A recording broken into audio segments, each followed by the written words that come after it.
Yeah. Can you hear me? Am I hearable? You can hear me now. You'll do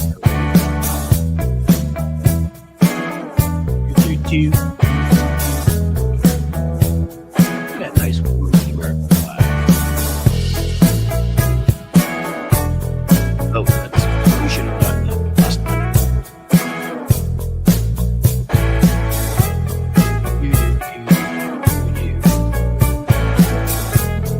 Be back, folks, as always. It's going to be a little bit shorter today for me. Oh, do we have a surprise?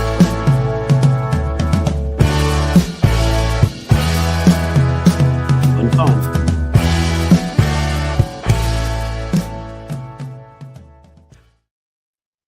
Hey, welcome back, guys. This is Cliff coming to you from Radio City, the Queen City. You know it is Cincinnati. It is under 30 degrees here, or at least it was earlier. It's like it's cold. It's like, am I allowed to say it? I don't know. It's hard nipple weather. I don't like that. I don't like that at all. I know Matt Robeson doesn't like it either, and he's in like Massachusetts, so it's got to be cold there too.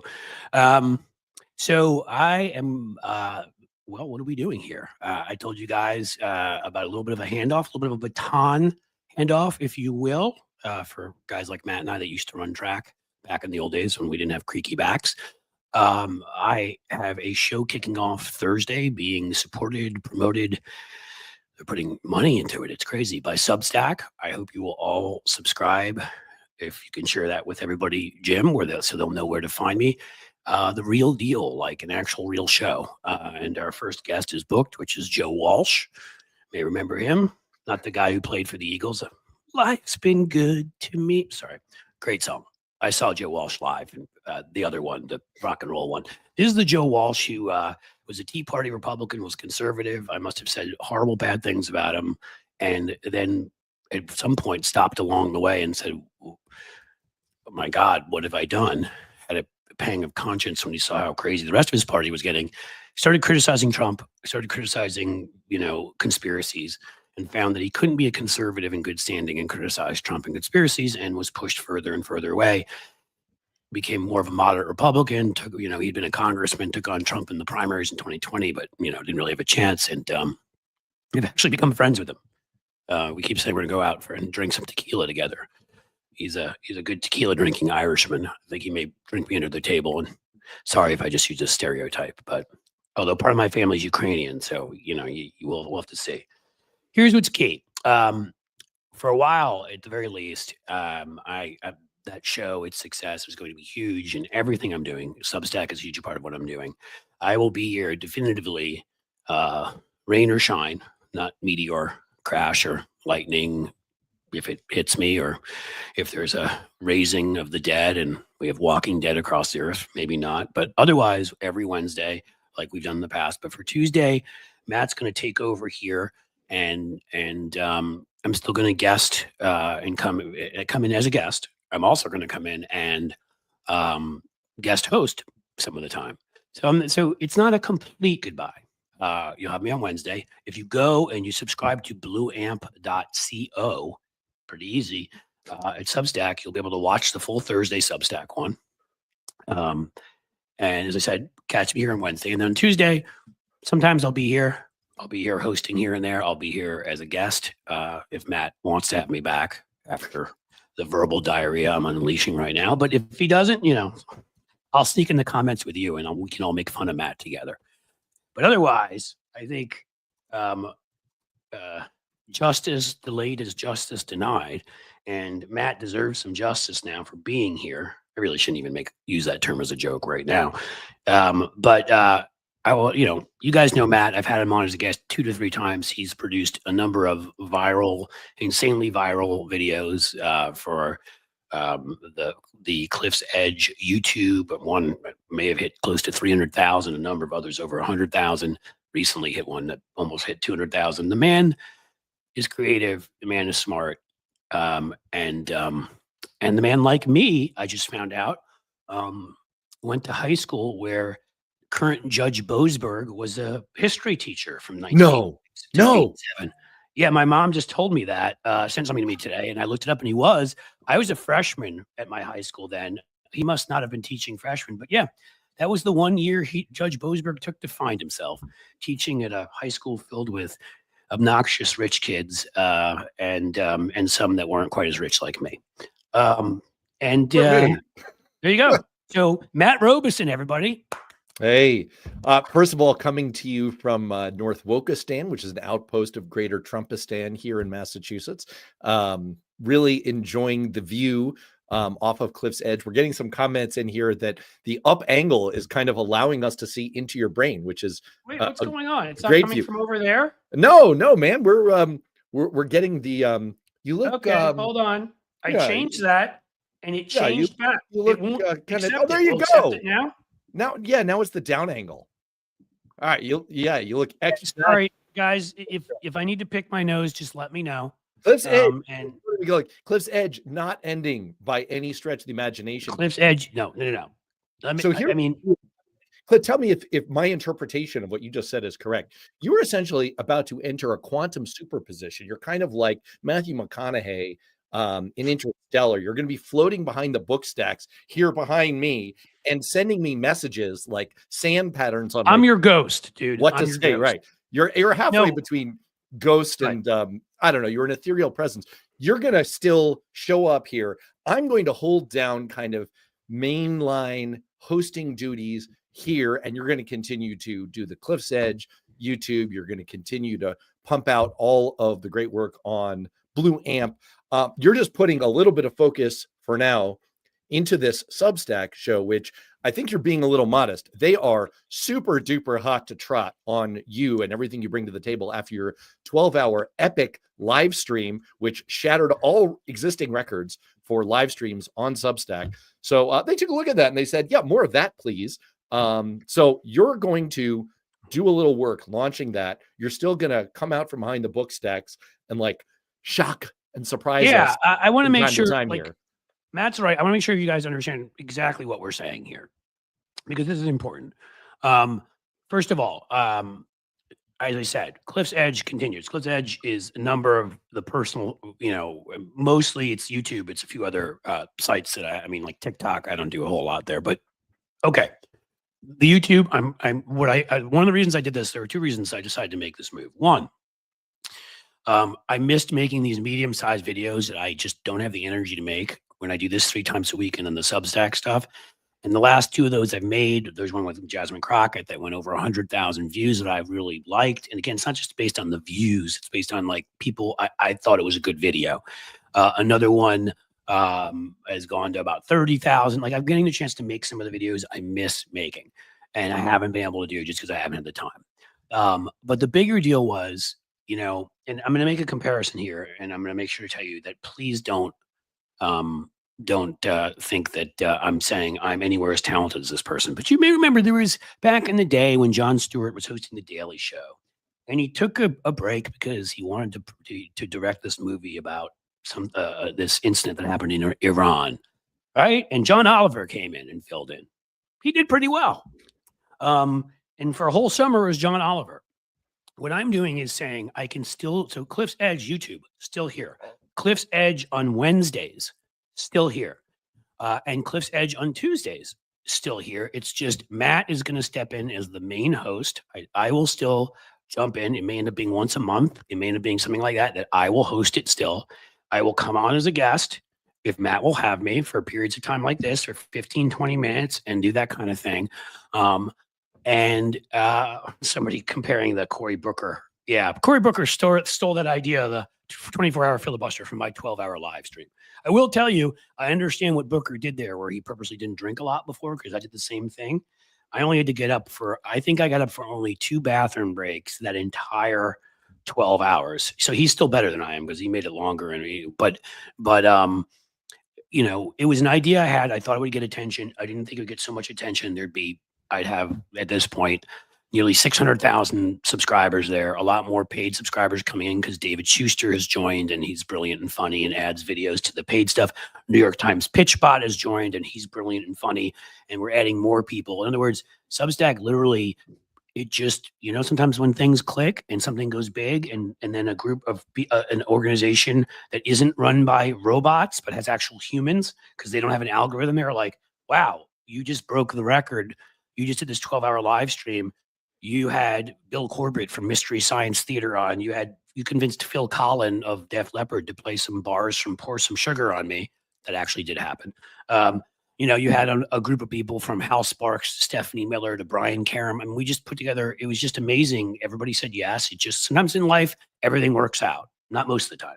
It's the opposite.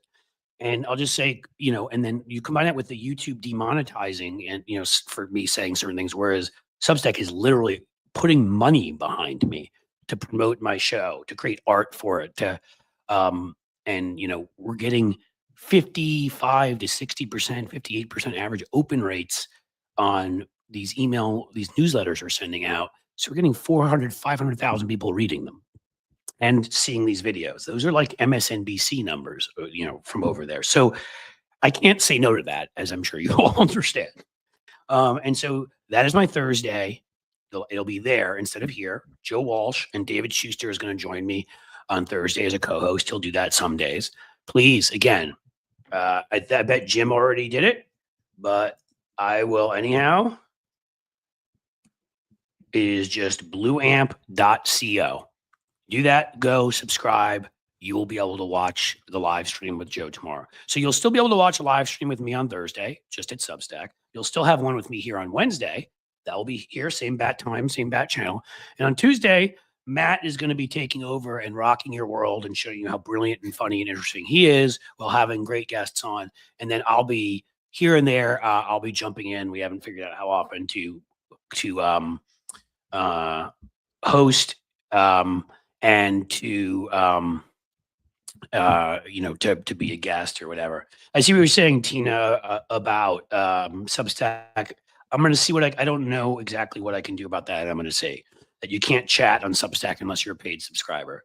I'm not, I'm not the like. I think there's a setting you can change, but it's one of the perks that you offer to paid subscribers. I know this because I'm in the midst of setting up. I made up my handle here, my Substack, which is now worth knowing. .substack.com. Yeah, and, you got it. Jim Williams is putting Jim Williams has got you. This is where you can find Matt. The other thing you should know, though, I'll say quickly, is if I can change that, I don't know, it may be different. The personal chat, that stuff that comes to me, like just to my DMs and whatever. Yes, I have that set on paid subscribers because there's a really good reason for that. We have 590 something thousand subscribers. And when I first turned that thing on and it was open to everybody, it became a melee. It was like, some people were like, how am I here? And other people were saying other things like, I don't want to be in here. And like, people were getting inundated who didn't expect to be in there. And so that was a problem. There may be a way, because I don't care how many people join a chat in fact, I like it while I'm on a live stream. So I'm going to check with them. I have a call with them at 3 today, that if that can change so that anybody can chat during a live stream. And I'm going to keep the rest of the chats to paid subscribers, or I will get thousands of DMs all day, and I will get lots of angry people for saying, why am I being bothered? I see Lefty Gramps in here, and I'll say quickly, he has joined over there. He can tell you the value of being a paid subscriber over there and all you get. Let me kick it back to Matt. I think Matt's great guest. Shane Holmgren is here. I want to talk. Yeah, I do. I want to talk a little bit about what we're going to hit today. We're going to do a little amuse-bouche, a little top story here, where we talk a little bit about the brewing war, which is what we promised in the headline and the thumbnail here. And we weren't just whistling Dixie. There is a war brewing. It was a Cold War. It's become a shooting war between Trump and the pro-tariff faction of his administration, which is basically the whole administration, and Elon Musk. And that's a really great setup, particularly some of the ways that war has unfolded in the last 24 hours. Really great setup for our guest, who's going to do a deep dive for us today. This is one of the most outstanding Substacks that I have seen in my perusal of the entire Substackosphere. Yes, I trademarked that. It was really, it's called Substackistan, if you will. Substackistan, yes. It was just so fascinating and so important and so corrective to the popular myth that's developed about Elon Musk. So we're going to bring in Shane Algren in just a second. But Cliff, I want to let you tee off. Would you just, I mean, go wild, man, on what is up with the throwdown, the unfolding throwdown between Musk and Trump and Navarro, and there's anger and bitterness. You're tenting your fingers like Mr. Burns, right? Oh, but of course. Why don't you? You know, I could do it, or you could do it. We can add sure. Shane to the stage. So let us, you know, because Shane, we don't want to be waiting in that waiting room. And we don't want to keep Shane waiting. Guys, how you doing? All right, let's bring in Shane. Well, because I'm going to check out his Substack, definitely. Now that you told me more about it, it sounds like it's really cool. Well, this is a lot of hype to live up to now, man. I appreciate the words of encouragement and enthusiasm. Hope we can measure up. Look, man. You know, yeah, dude, all you need to really, you could measure up to me, like, you know, half drunk and you know, lying on a barfed on sofa somewhere in Baja. You're fine. All right, I'm not going to tell you what's in my cup then. You know, that's probably better. But I will quickly give my view of things, and I will get the hell out of here to let you guys have a mature adult conversation. You can sort of, you know, remove the kitty from the table. But I think it is more of the inevitable that's been building for a while now. All right. I mean, Trump and Musk, it was amazing. The more we got to know Musk, how it became more evident that he really is just sort of a younger Donald Trump.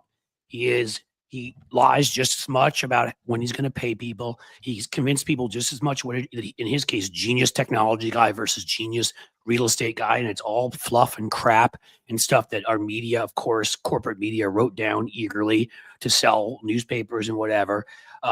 He thinks all sorts of insane things, and he seems to be even losing his mind even more and buying into conspiracies. So, and the thing about the two of them is they're both narcissists. They need all attention on them. So inevitably, eventually, that was going to turn into something.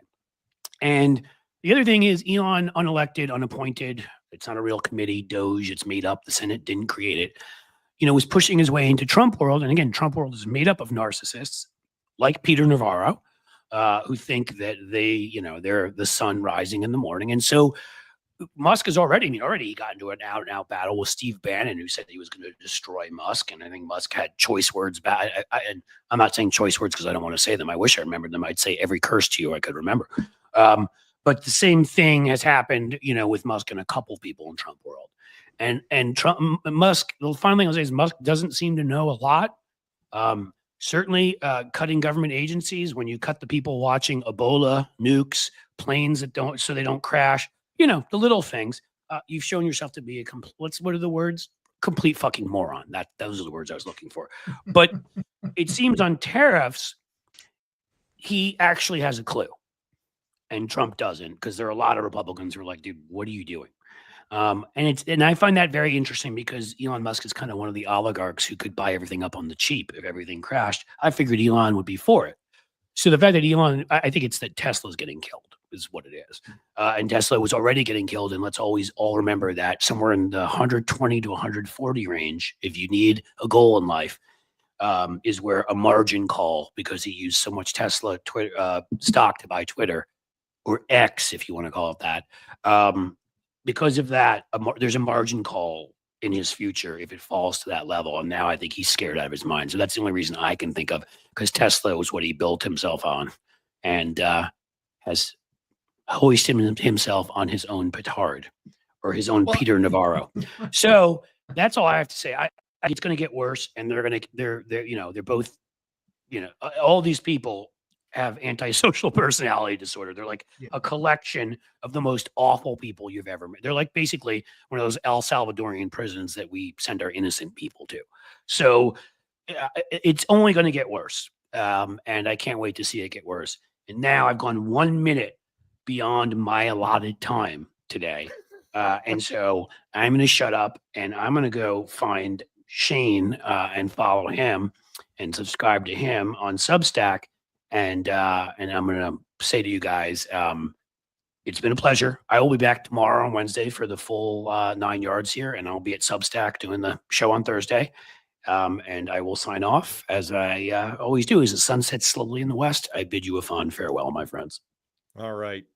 Thanks, Cliff. Well, I mean, look, I want to connect the dots a little bit between what Cliff was setting up here and our guest, Shane, because what we're seeing over the last 24 hours is the shooting war between Musk and Peter Navarro and the pro-tariff forces in the Trump administration. And it kind of broke into the open over the weekend and then on Monday with Musk going after Peter Navarro in a storm of posts on X.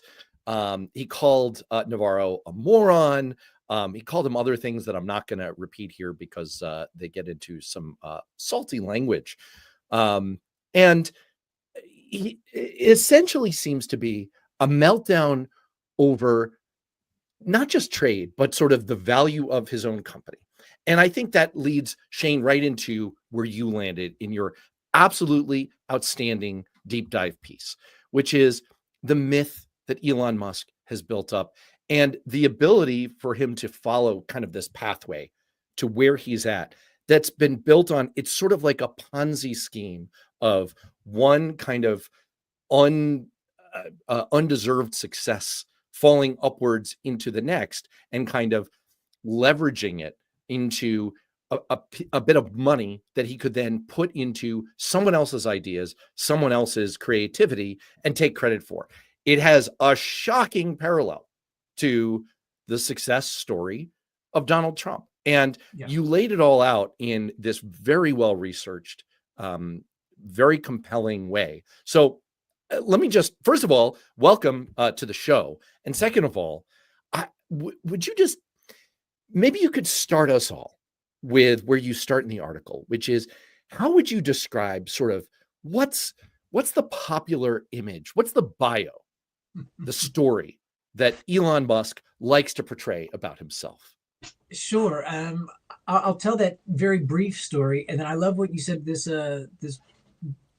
feud that's going on where he calls Peter Navarro a moron. It was sort of, it was the name calling, the petty, petulant, childish name calling. And it was back when the Thai soccer team had got trapped in the cave.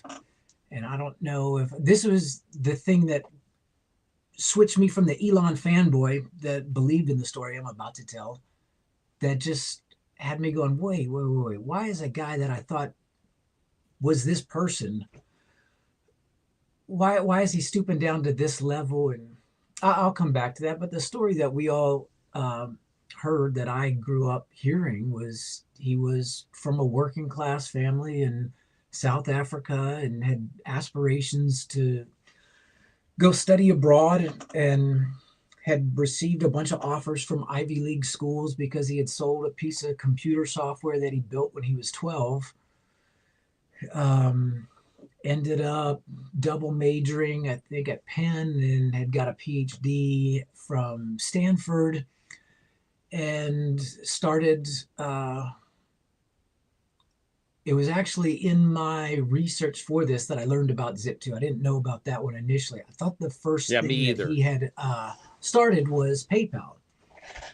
And that was the story. He invented PayPal. He sold it to eBay for an astronomical sum, as $1.5 billion, I believe.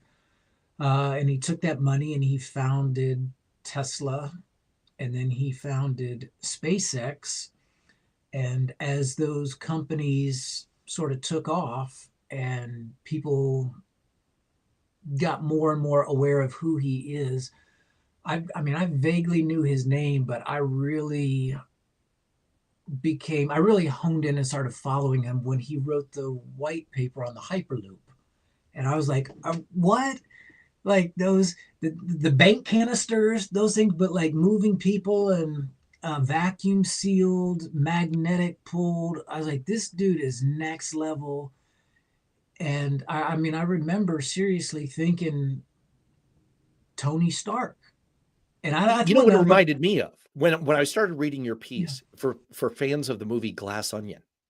It reminded me of the mega rich billionaire in that movie that Ed Norton portrays, and the realization sorry, spoiler alert here. Mm-hmm. The realization at the end of the movie that his kind of visionary brilliance, it's all bull. It's all completely invented. And in fact, he's kind of a moron. He's not actually that smart. Now, I'm not trying to say that Elon Musk is not somewhat smart, that he doesn't have any talent whatsoever, but it seems like his fundamental skill in life is the exact same skill that Donald Trump can really lay claim to, which is he's a terrific hype man for his own brilliance, for his own ability in business. And by the way, Barbara Binstein is pointing out here in the chat, boy, Barbara, you always have the best chats. That, you know, there's another kind of connection point here in the current war in the Trump administration. Peter Navarro made up his economic expert, Ron Vera, much like Donald Trump made up his alter ego. What was the name of his alter ego? John Barron. John Barron. Yeah. And so what you have here is this collection of people who are sort of, they're fabulists, they're fantasists, Yes. who make up their own mythos about themselves. And there are enough suckers out there to believe it. So, okay, this is me. I'm jumping way ahead of the story.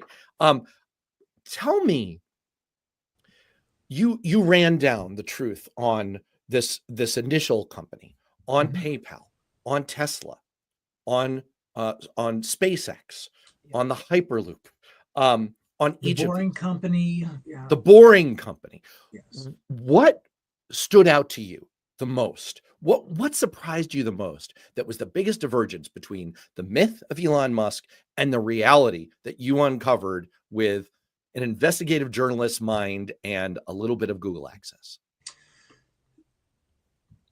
I think I had got into it a little bit because I was researching a piece a couple months ago on the PayPal Mafia.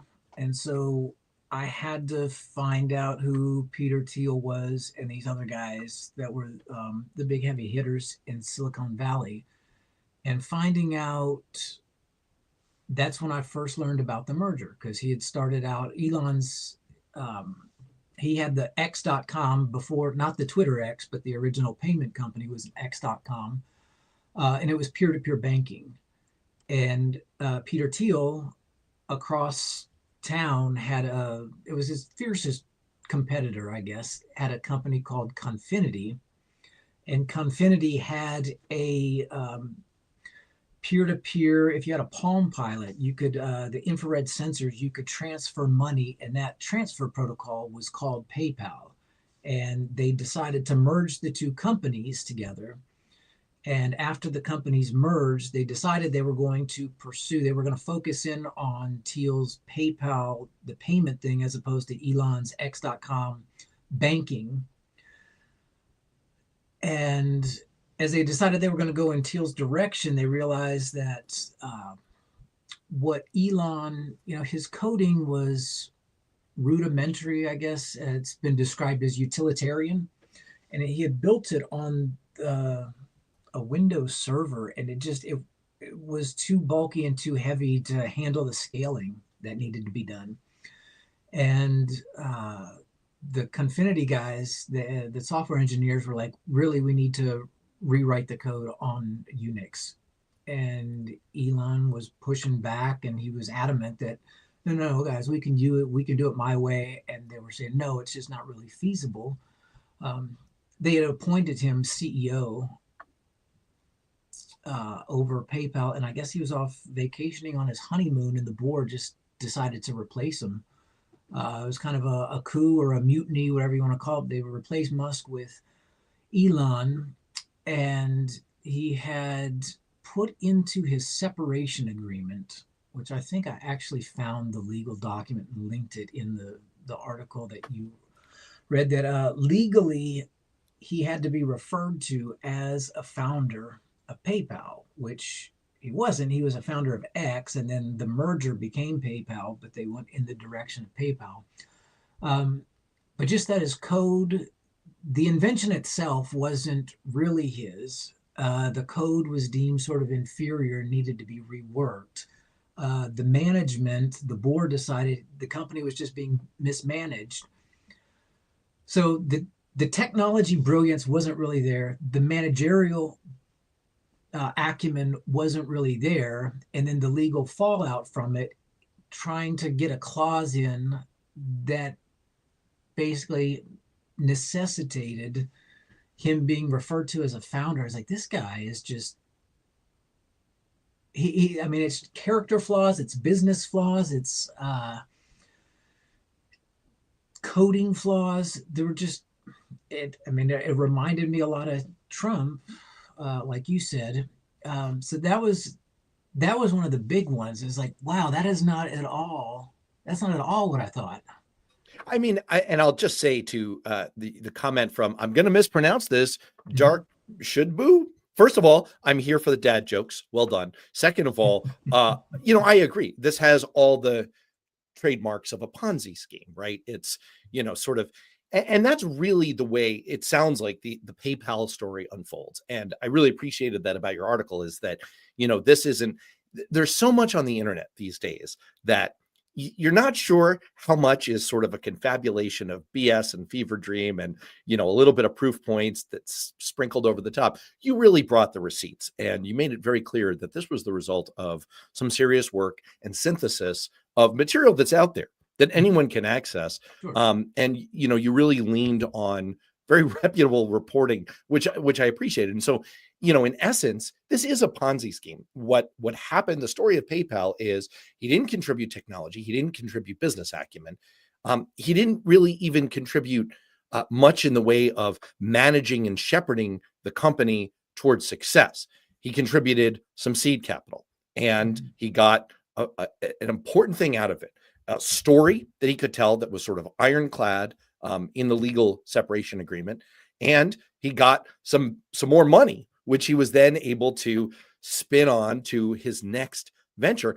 And it sounds like the story of Tesla, which you document so well in this article, is really the same darn thing. It's really the same darn thing, taking advantage of the engineering acumen of other people, injecting a little bit of money and sort of taking it in a totally, like unproductive direction, where he relied on the support of others, the capital of others, the brilliance of others, and sort of fell upward into his next venture.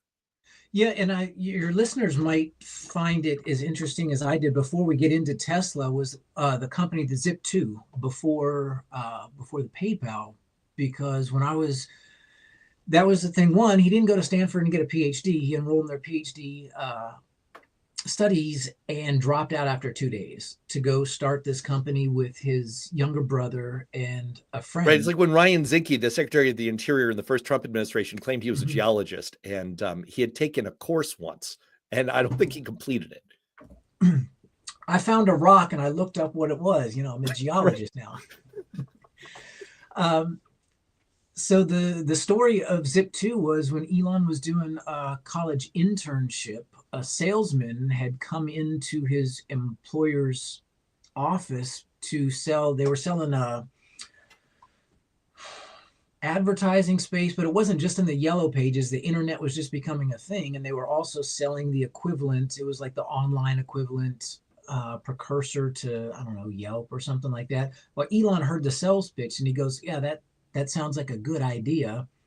So Zip2 it was him and his brother and their friend Greg Corey trying to come up with their own version of this. And it was primarily Corey put in like $8,000. I think Elon's mom put in 10,000. There's some disagreement over whether his dad contributed 20,000 or 28,000, which his dad says came from their emerald mine. And then his mom was paying Elon and Kimball's bills because they didn't have a job. So this whole story about, I came from nothing, I pulled myself up from my own bootstraps. I don't know why it's such a common storyline that weaves through the millionaire, billionaire ethos. It's not just enough to have made it big. You also have to start from nothing. I don't know why they feel it's important to get that component of the story in, but it wasn't from nothing. After they had built to a significant degree, a venture capitalist company did come in, and they put 3 million in. They said, but with 2 caveats. One, we're going to bring in our own team of engineers to rewrite this code. Again, if you just go stand over there, and we're going to bring in an established CEO as well. And I think it took 2 years of them to build the company up. They sold it I'm going to say Compact Computers. Zip2 got sold to Compact for around 300. I think Elon netted about 22. And in it, I wrote, it's a testament to what one man can achieve with somebody else's idea, mom's money, someone else's seed money, dad's support, venture capitalist, somebody else's leadership, somebody else's tech know-how. When you've got all those things working for you, I mean, there's really no limit to what one man can achieve. And that money was what he took and parlayed into the X.com that became PayPal. So it was kind of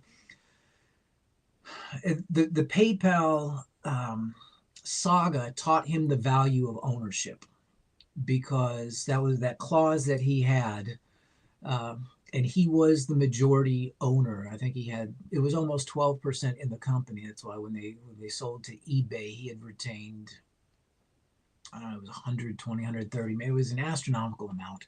And it taught him the value of ownership. So when he went to these other places, like you were saying, the storytelling aspect. So he came in. I think the first 2 lessons might have taught him that he didn't have the tech savvy to hang with the big boys, but he had learned the lesson that the ownership is the big financial driver, and then you can parlay the verbiage around your ownership, the CEO, the founder, to go out. You can be the front-facing person, and if you're the first person to talk to the public, they're going to listen. They're going to remember the first thing they hear. If you're the first one that gets to talk to them, you get to start spinning whatever narrative you want.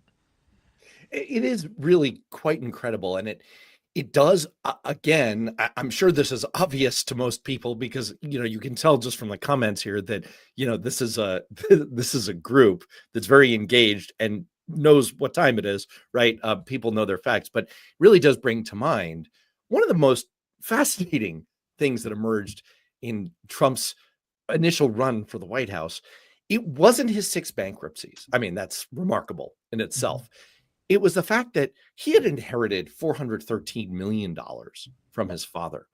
And if he had merely invested it in an S&P 500 index fund, right? If he had basically just bought a wide portfolio of stocks and let it sit there, he would have been worth way more today than he actually is. He actually lost money with every move he made in business. Even the ones that are apparently successful are undervaluing just sitting back and doing nothing.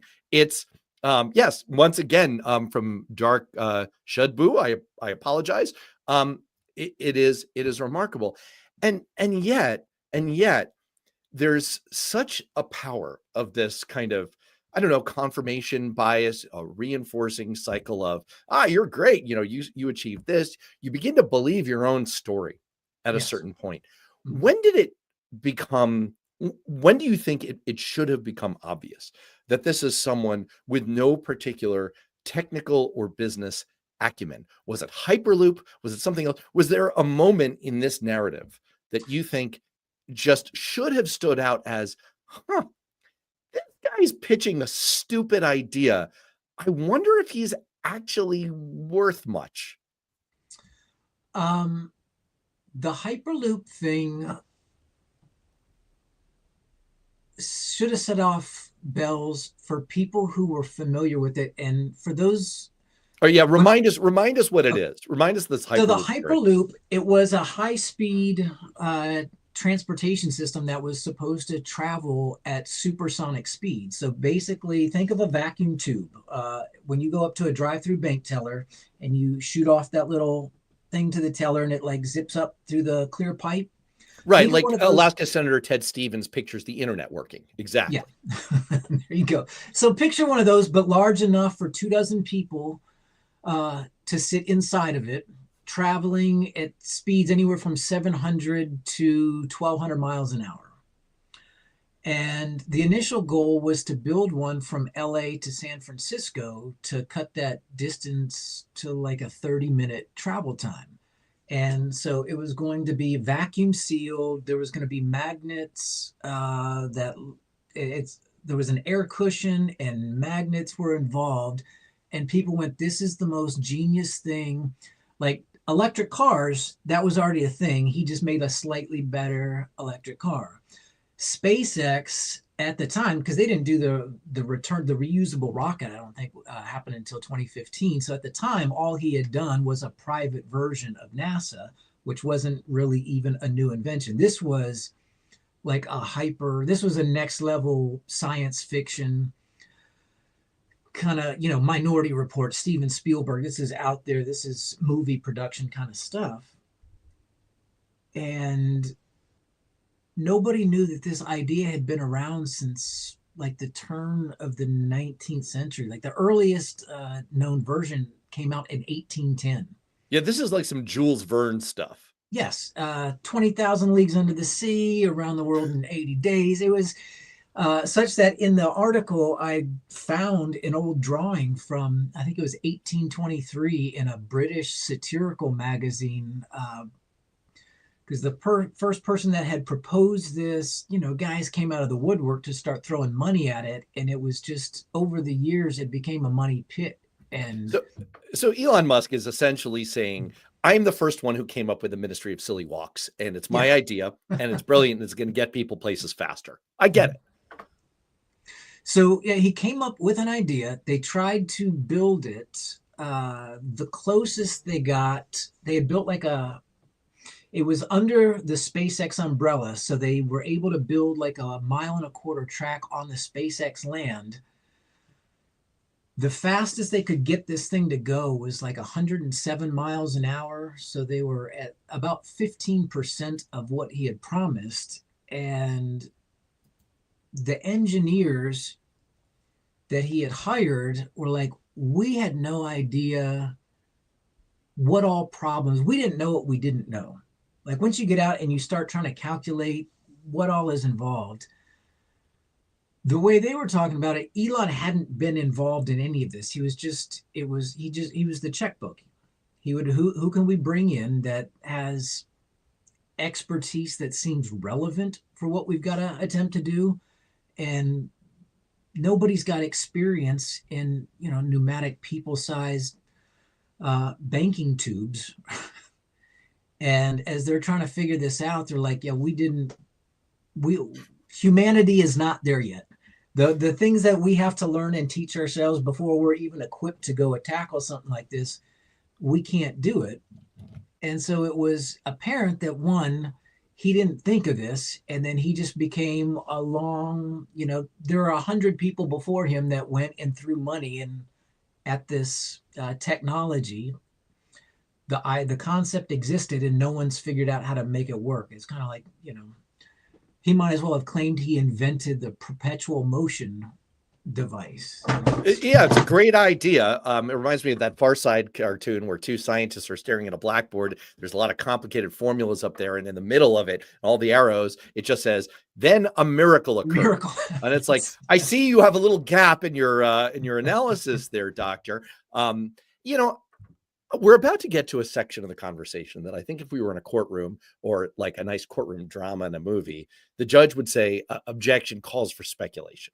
I'm going to ask you for some speculation here, but I think you're better placed to do it than just about anyone I know, because you're really fresh off of this kind of deep dive into the myth and the BS of Elon Musk.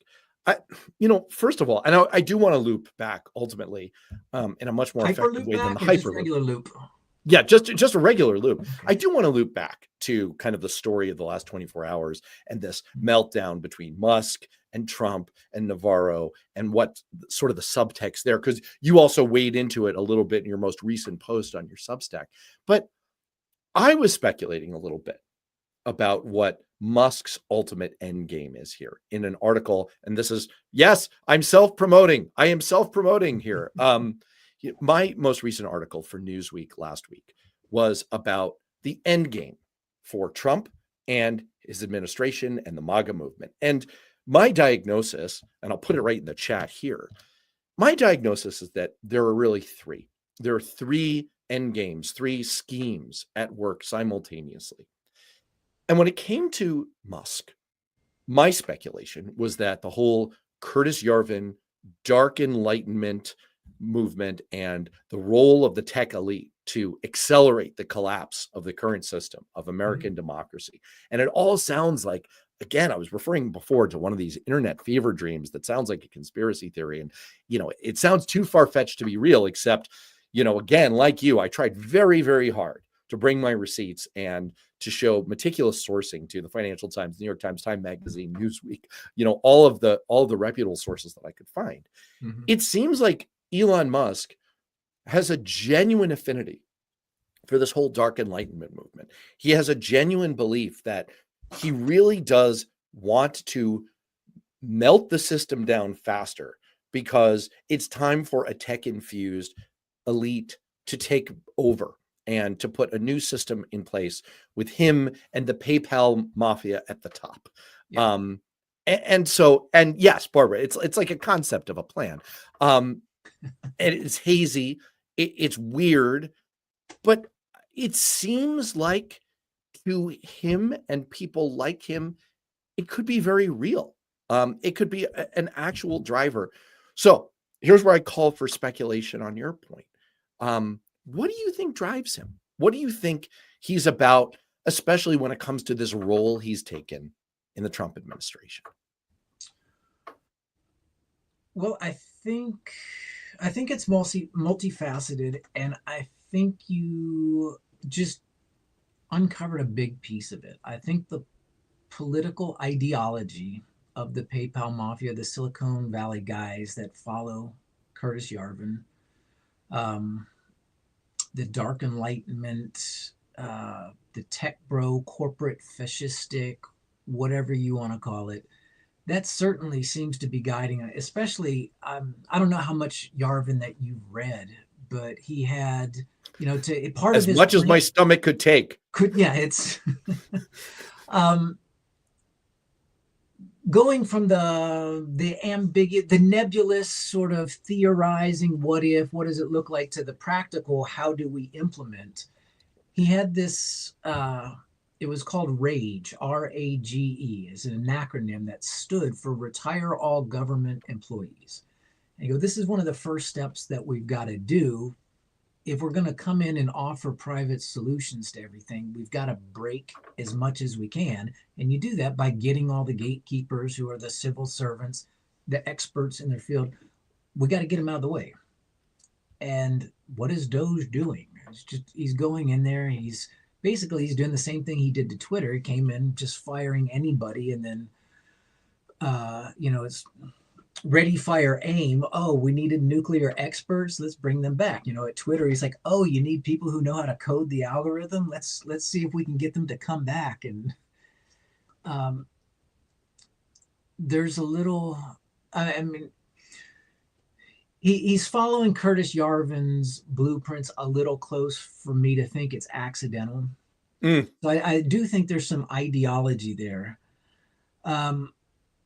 I also think, like what we touched on before, the starting to believe his own hype, because it was the gentleman that had written his biography. Oh yeah. Said Elon wants the world to be saved, but only if he's the one that can do it. So it seems like he's got a bit of a messiah complex, where he'd rather break a thing than have somebody else be lauded as the hero that fixed it. And because he doesn't really have the intellect or the mentality that so many people think he has. I think deep down, just like Trump knows he's an imposter, I think Elon knows he's an imposter. And people like that, the only way you can elevate yourself to the top when you don't have the acumen to scramble your way up and get there is to drag as many other people down below you, squash them down to raise yourself up. I don't see, like in my head, that just makes that seems like what we're looking at. Mm. And I should say that for people, obviously, I'm pitching my own my own article here, but for people who want another one of the kind of deep dives that you specialize in, you actually wrote about kind of the background of you call it Democracy Has Done the Rise of the Corporate Monarchy. It outlines all of the Curtis Yarvin stuff. It's again, like very much like your DNA of how you do these things. It's just a great deep dive on it. Let me connect another dot over for you. Again, going to call for a little bit of speculation on your part. Your most recent piece from nary 14 hours ago is called Trump's Retaliatory Tariff Math. With math and air quotes. The more you understand it, the less sense it makes. And, you know, you're making a point that, I mean, you're not alone in making that, like, he has this, I mean, it's like you asked ChatGPT, hey, what's a simple kind of dumbass way to come up with some tariffs? And they said, well, here's the answer. But you are also kind of picking apart, like, the presentation was remarkably amateurish. It was just down to, like, why didn't they alphabetize the countries or sort? Like, sort is a feature in Excel that you can use in various fields, and it's useful for putting things in an order that human beings can comprehend. It just seems to be so completely, they're not even trying to make it seem like they had a thoughtful approach to this. And this kind of touches, again, I'm asking for your speculation here, but it touches on this question that I've had in my mind of, are we perhaps all engaged as we try to work through this onslaught of tariffs, this kind of like Mad King moment for Donald Trump that surpasses all of his other Mad King moments? Are we in danger of, by applying intelligent ideas from other people, that maybe you could squint and sort of glom onto what he's doing? Are we sort of in danger of falling into the same trap that we've allowed ourselves to fall into, that's fueled Trump's entire rise, and, to your point, Elon Musk's entire rise? Are we sane washing Trump by even trying to interpret what he's doing here? Or is it possible that he's just a giant dysfunctional id walking around who happens to be our president? Oh, I think the truth is probably closer to the latter. I may trademark that giant walking id thing. I'm kind of fond of it.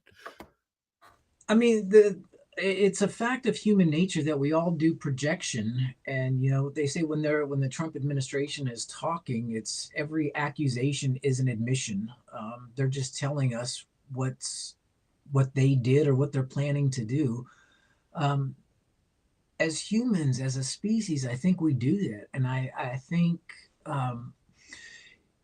if you're inclined to sit and ponder on what are the objectives, what's the motivation, where are they coming from, that's has a certain degree of intellect behind it, just that exercise. And you sort of project that the enemy or the opponent, the subject, that you're analyzing is operating similarly. And the reality is, the more they show us, the more apparent it is that we're dealing with, like you said, with children.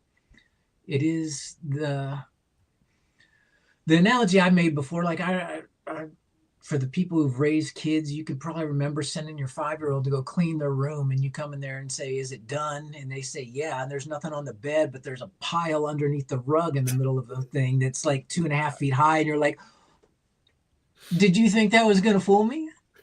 What's under there? Like, Shay, I literally had this moment last night with my 11-year-old. We bought one of those $40 on Amazon like foam roll pads because he's got a crappy mattress. He has a bad mattress. It's really uncomfortable. So we got him this foam to put under the sheet, and there's a pile of picked off pieces of foam next to his bed. It's like he's gnawing his way through it like a rat. And I mean, I love my son, but this is functionally what he's doing. And I said, son, have you been picking this thing apart? And he looks at me and he goes, yeah. I'm like, okay, dude, let's clean this up. And he's like, okay. And then he just just goes on about his business. I'm like, no, I kind of meant like, now let's go ahead and clean this up. Anyway, yes, it reminds me so much of the mentality going on here. All right, look, we're about to break at the top of the hour. Look, unlike Cliff, when he is the anchor for this show, I believe in punctuality. I'm not sure I bring all of Cliff's other attributes, but I do believe in that one. I want to do a few quick things that I really think are important for people. First of all, there are a lot of comments in the chat from people wondering, where's Tony? Why isn't Tony broadcasting? Yes, the speculation is correct. Tony Michaels has been in a little bit of the penalty box, but he's about to come out strong and break Alex Ovechkin's record. He's back. Yeah, I know, Barbara. I need to improve my kid's bed. Look, it's only so many expenses at a time in my household. Tony is back, and there was an earlier comment. Let's grab him onto this show. Let it be written, let it be done, as Yul Brenner said. So I will try to do that for next time. And a reminder to people who weren't at the top of the show that, yes, this is Cliff Schecter's live stream. I'm Matt Robeson. Cliff is, I made this joke already. He's kind of like Matthew McConaughey in Interstellar. He's lurking behind me in a tesseract-like space behind my bookshelf. He's going to pop out occasionally, probably going like this at the time, onto the show as a guest, as a host. I'll try to like hold the fort down. He is just in the midst of a media blitz as he launches his Substack show. So the final thing I will say in this logistical rant is check out Cliff's Substack show, which is amazing. If you were part at all of his absolute your capacity to hold your urine busting live stream, his 12-hour live stream. He nearly pulled a Tycho Brahe, the famous astronomer, who actually died after getting an infection because he didn't let himself pee for so long. He nearly pulled a Cory Booker. And off of that, Substack said, yes, more of that, please. So he's going to focus on doing that on Thursdays for the time being. I will hold down the fort here. I hope you will all come back week after week. I hope you will go and subscribe over on Substack to the Trumpland Diary. I was going to shill for another one of your outstanding articles. I'm just gonna give a taste of it. Your headline here. This is from several weeks ago. Trump's spiritual advisor is running a $1,000 Passover grift. White House spiritual advisor Paula White is selling angels. This is the kind of stuff that you really need to go to Substack, and you bring all the receipts for this one as well. By the way, this person, the spiritual advisor, is married to the keyboardist from Journey. You cannot make this stuff up. You can't. This is it's delightful stuff. So I hope people will subscribe over to the Trumpland Diary. And I am now launching on Substack myself. My Substack is called Worth Knowing. I'm Matt Robeson, not Robinson. Robison, and Shane Almgren you can also find on Substack as well. One commenter mentioned that Worth Knowing, there's another Substack called Worth Knowing, and mine is technically in there as Worth Knowing with Matt Robeson. All right. I mean, I guess I don't know. Maybe I can sort that out with the good folks at Substack. Regardless, that is the end of my rant. Shane, thank you so much for being on. The article's outstanding. Keep up the good work. What are you working on? What's next? I'm doing a deep dive into Peter Thiel's Palantir and all the different tentacles in government that is part of. I'm confident. I'm 100% confident that it will be well worth everyone's time. This is stuff. Look, I called my Substack Worth Knowing because I really believe that there's stuff out there that's interesting and fun and presented in an upbeat, engaging way. It doesn't feel like a chore to read. That's the way your Substack reads.